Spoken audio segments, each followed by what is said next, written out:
you very much, Mr. Chairman, distinguished panel, ladies and gentlemen. Thank you very much for the kind invitation to be at home and present our experience with such a fantastic organized conference. I'm not going to go into the gritty, nitty details of how the cardiologist can control the progression of aneurysm, but what I want to do is highlight a few clinical problems that I'll be very happy the cardiologist to be aware of.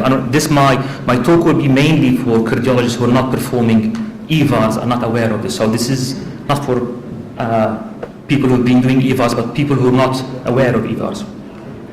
So first of all, these are my disclosures.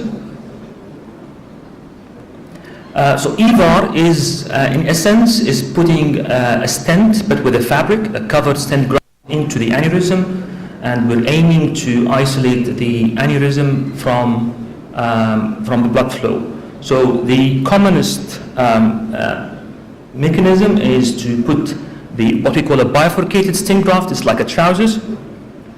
These are deployed or constrained onto a delivery system. It's between 18 and 22, 24 French.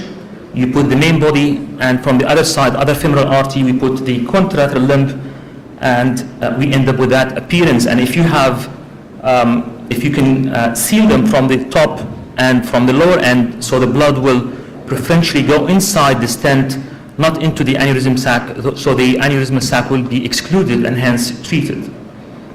So the four clinical maybe scenarios I want the cardiologist to be aware of, that patients coming with back pain, and the other one, is there any correlation between coronary artery ectasia and aneurysms?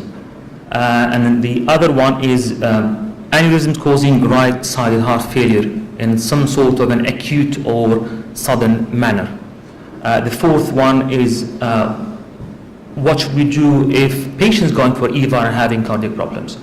The back pain, well, we'll split them into two categories. The first one is patients who did not have the EVAR, so you have to think of large aneurysms or maybe leaking aneurysms.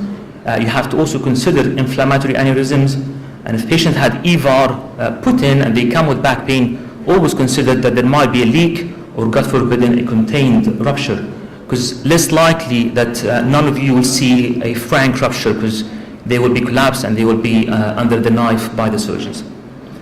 So back pain. So this is one of our patients, massively dilated aortic aneurysm, largely ectatic and tortuous common iliac artery aneurysm, and you can see that even putting the dye, injecting the dye at 40 ml and 30 ml per second, you're less likely that you're getting opacification because the huge space there.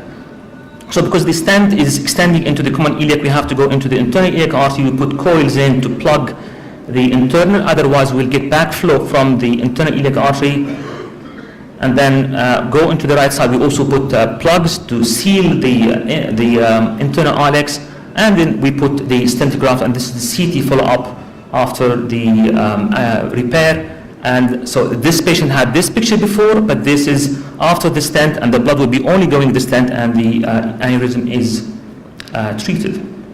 Second case is also a remarkably large case, to the extent that has been turned down by some of the manufacturers to put stents in, and also turned down by some of the distinguished centers in London. They say this is very tortuous, this is very angulated, and they need an operative repair. The surgeons were reluctant because that patient had 4 or 5 laparotomies in their tummy, and they say everything will be stuck and fibrotic, and it will be a very high risk operation. We took the patient and we thought we might be able to do something, and if you look to the neck, what we call the angle between the infrarenal part of the aorta,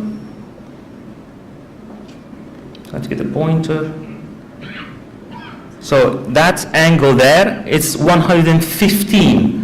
Most IFUs for stents will say it should be between 60 and 70. So this sort of angulation, the companies will turn them down. But there are stents in the market that you can use for angulated necks. And if you look to the measurements, that patient had an 11.5 centimeter right common iliac artery aneurysm. That's a massive, that's a ticking bomb. On the right internal iliac, it was 4 centimeter. And on the left internal iliac aneurysm, it was 5 centimeters. So one of these tops, patient will die on table.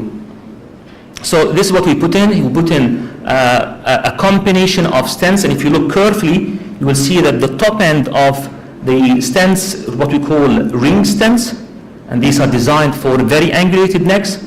And this actual patient, we were planning to do them all with this ring stent, but because of the tortuosity and the bend, that ring stent was slightly bigger delivery system and did not reach within the socket. So we had to go with a slipperier, smaller delivery system, Medtronic stents, and that I can see that segment where we have the Z stents. So this is a different pattern. So, and we had to reinforce with a bare metal stent. So ultimately, it was a 5-hour procedure. We had to put 3 different makes of stents to end up with that picture. And this was 2 years ago, and the patient is still alive and complication-free.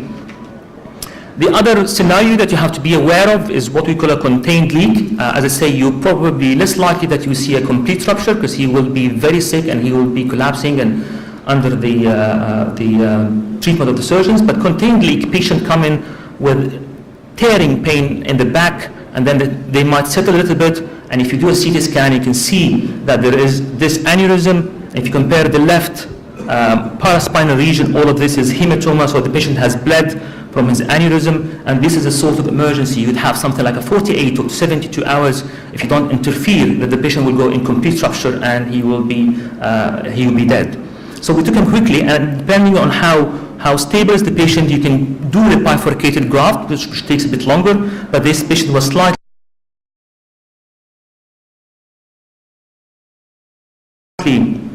unstable, and we thought to put what we call a aortic iliac. So go from the renal to one side only, and then we block the left common iliac with plugs, and then the surgeons go in and do a fem crossover to supply the left leg, and that's his CT scan 18 months, and also he's still alive and complication free.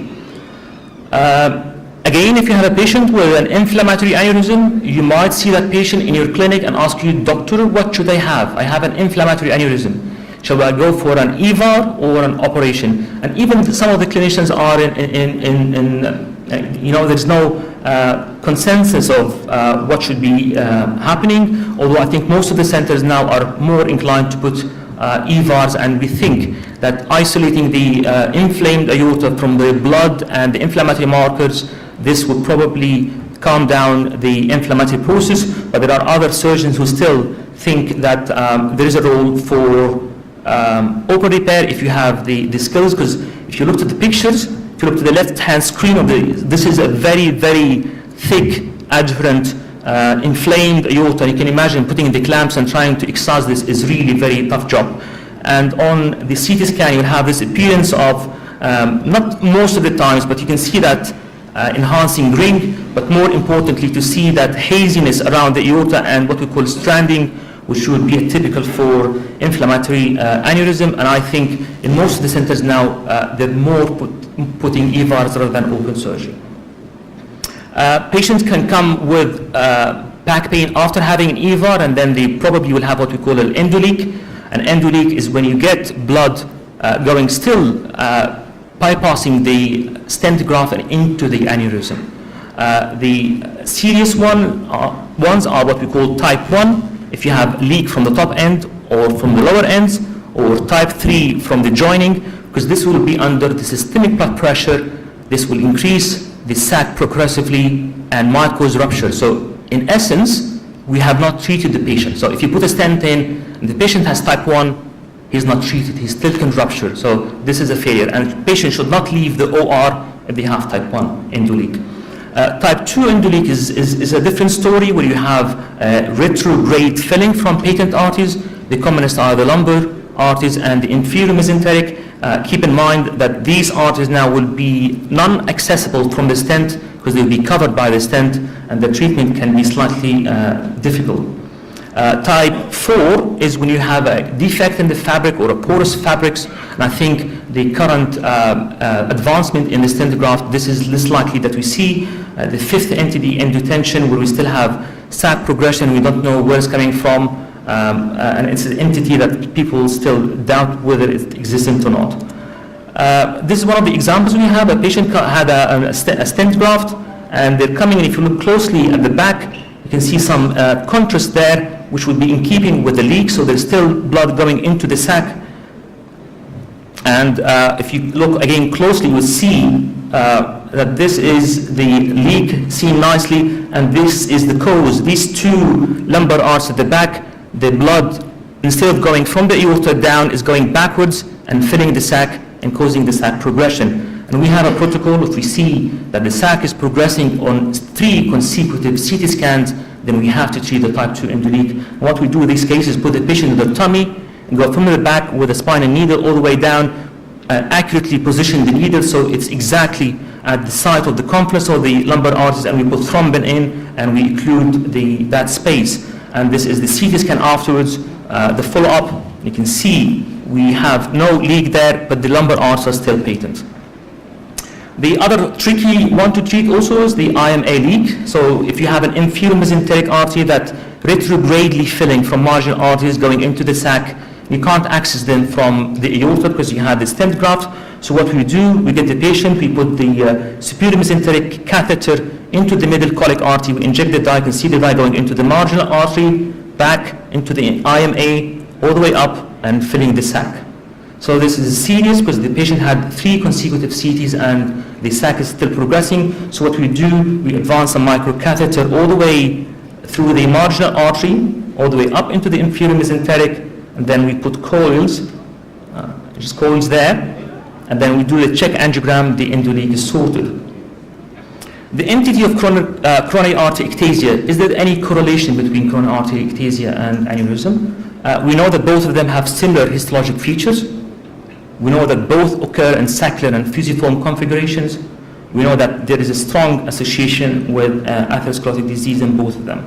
There are studies that have reported increased incidence of aneurysms in patients with coronary artery ectasia. They vary between 24 and 80%, but also 20% of patients who have aneurysms will have coronary artery ectasia. We recommend that all the patients will be going for EVAR should be seen a cardiologist first, so you can probably pick them up. But more importantly, if you have a patient with coronary artery ectasia, please exclude that they have also concomitant abdominal aortic aneurysm. I think this is very important. So I think in essence there is a strong incidence of coronary artery ectasia with abdominal aneurysms. The other entity, if you have a patient, whether he's known to have an aneurysm or not, and presenting with some sort of sudden or acute tricardic failure with other symptoms, of course, please consider the possibility of aortocaval fistula. This is a patient who came to us with a sudden right side cardiac failure, and you can see that the CT scan down in the arterial phase, the artery and the inferior vena cava are bright, the same brightness. So this is abnormal. This is immediately abnormal. If you look closely, you see a huge.